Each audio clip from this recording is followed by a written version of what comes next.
झारखंड के चेहरे को एक दागदार बनाने वाली बात है और उसके कारण और मूल कारण कोई है तो हेमंत सोरेन जी की सरकार। आज 24 घंटे हो चुके हैं पांडे जी और एक भी कल उपद्रव करने वाले लोग आज गिरफ्तार नहीं हुए।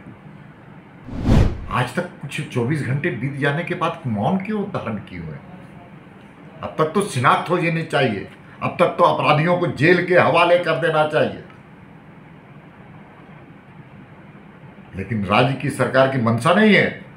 मंशा रहती तो अब तक अपराधी पकड़े जाते। झारखंड की राजधानी रांची में 10 जून को जो हुआ उसका नज़ारा तो आपने देखा ही होगा। आज 11 जून है, रांची पूरी तरीके से बंद है, हर प्रतिष्ठान बंद है, स्कूल बंद हैं, व्हीकल नहीं चल रहा है, सारे शटर डाउन हैं। हमारे साथ दीपक प्रकाश हैं जो बीजेपी के प्रदेश है अध्यक्ष भी हैं और राज्यसभा के सांसद भी। दीपक जी, जिस तरीके का कल नज़ारा देखा, रांची के लोग कह रहे हैं कि 67 की याद आ गई। 67 से पहले ऐसे बीच में कभी नहीं देखा। आप क्या कहें? देखिए, बड़ा दुर्भाग्य है कल की घटना, और जो कल की घटना घटी है वो रांची की जनता को शर्मसार करने वाली है और झारखंड के चेहरे को एक दागदार बनाने वाली बात है और उसके कारण और मूल कारण कोई है तो हेमंत सोरेन जी की सरकार। ये सरकार आज 24 घंटे हो चुके हैं पांडे जी और एक भी कल उपद्रव करने वाले लोग आज गिरफ्तार नहीं हुए। इससे बड़ा दुर्भाग्य क्या होगा? मैं इसलिए इस बात का उल्लेख कर रहा हूं कि सरकार की नीति और नियत क्या है, इससे स्पष्ट होता है। इसलिए मैं मांग करता हूं कि उपद्रवियों को, जो कल उन्होंने जिसने उपद्रव किया, उसको गिरफ्तार की जाए शिनाख्त करते हुए, उनसे कड़ी पूछताछ की जाए कि उनके तार कहां पर हैं, कौन है सूत्रधार, किस प्रकार की इस प्रकार की परिस्थिति पैदा करने वाला गुनाहगार कौन है, और उस गुनाहगार को खोजने का काम राज्य की सरकार को करना चाहिए। लेकिन राज्य सरकार, आज मुख्यमंत्री जी बेबस और लाचार है तुष्टीकरण की राजनीति के कारण। इससे बड़ा दुर्भाग्य क्या हो सकता है पांडे जी? काली मंदिर और हनुमान मंदिर के जो पुजारी हैं वो लोग मांग कर रहे हैं कि यहाँ पे सुरक्षा बढ़ाई जाए। अक्सर वो कह रहे हैं कि जब भी स्थिति तनावपूर्ण होता है, धार्मिक स्थलों को निशाना बना दिया जा रहा है। वो बोल रहे हैं यहाँ से किसी को क्या द्वेष। क्या बीजेपी भी मांग करेगी सरकार से कि सुरक्षा दें? निश्चित तौर पे पहले मेन रोड में जहाँ पर पिकेट था उसको हटाया गया है, चाहे वो पुराना रतन टॉकीज हो, और कई स्थानों पर पुलिस की पिकेट्स थी लेकिन हटा दिया गया। मैं मांग करता हूँ राज्य की सरकार से सभी धार्मिक स्थलों की सुरक्षा प्रदान की जाए और साथ साथ मेन रोड में काली मंदिर है और बजरंगबली जी का मंदिर है, वहाँ पर पिकेट स्थापित किया जाए। जो पुराना टैक्सी स्टैंड है उस स्थान पर पुलिस पिकेट स्थापित किया जाना चाहिए। क्या हो गया राज्य की सरकार को? आज तक कुछ 24 घंटे बीत जाने के बाद मौन क्यों धारण किए हुए?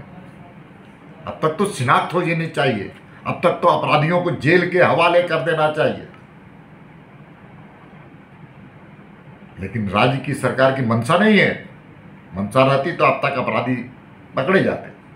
अपराध किया है, लेकिन राज्य की सरकार, मुख्यमंत्री जी के नियत और नीति दोनों में खोट है। एक बात आ रहा है कहने को कि जब पुलिस के पास इनपुट था, सभी लोग जानते थे कि जुम्मा के बाद प्रदर्शन होगा, लेकिन पर्याप्त संख्या में फोर्स वहाँ डिप्यूट नहीं किए गए थे। क्या बीजेपी भी ये महसूस करती है कि कल फेलियर हो गई पुलिस डिपार्टमेंट, पुलिस की तरफ से उतना फोर्स नहीं दिया गया? देखिए, पुलिस के हाथ बंधे हुए सरकार के नीति और नियत के कारण। पुलिस देश की सुरक्षा करता है, मिलिट्री डिफेंस के लोग, देश में रहने वाले लोग, झारखंड में रहने वाले, रांची में रहने वाले लोग अमन चैन से रहें, इसके लिए हमारे वर्दीधारी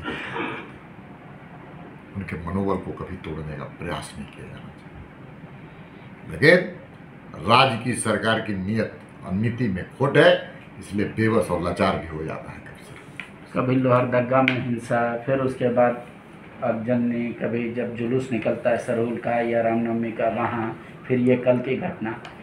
तो क्या वाकई में लॉ एंड ऑर्डर अब काबू में नहीं है, या फिर आपको लग रहा है कि ये दो संप्रदाय के बीच जो टेंशन बढ़ रहा है उसका उपज है ये? देखिए, मैं फिर बार बार कहता हूँ, ये कानून व्यवस्था के सवाल पर पूरी तरह सरकार विफल। लोहरदगा में घटना घटी, सरहुल में घटना घटी, रामनवमी में घटना घटी, उस वक्त अगर पकड़े जाते अपराधी और अपराधियों को कठोर सजा दिलाने का राज्य सरकार के पास संकल्प होता तो ये घटना नहीं घटती। लेकिन राज्य की सरकार वोट बैंक के कारण इस प्रकार की चीज़ों का घटना घट रही है। शुक्रिया। फिलहाल रांची का जो यूं कहें मिजाज टेंस है, लेकिन सिचुएशन अंडर कंट्रोल है। हर जगह पुलिस चप्पे चप्पे पर तैनात है। अब देखना होगा कि जीवन कब सामान्य हो जाएगा और कब पहले वाला रांची फिर से देखने को मिलेगा। शुक्रिया। बायोम। डॉक्टर बनने का है सपना, मगर सही गाइडेंस की है कमी, तो आए बायोम। रांची में सिर्फ मेडिकल की तैयारी के लिए एक बेहतरीन संस्थान, नीट और एम्स की तैयारी के लिए सन 2001 से मेडिकल प्रिपरेशन के लिए सबका भरोसेमंद संस्थान बायोम, हीनू एवं नगरा टोली, Ranchi. thefollowup.in. Like, share, and subscribe. www.thefollowup.in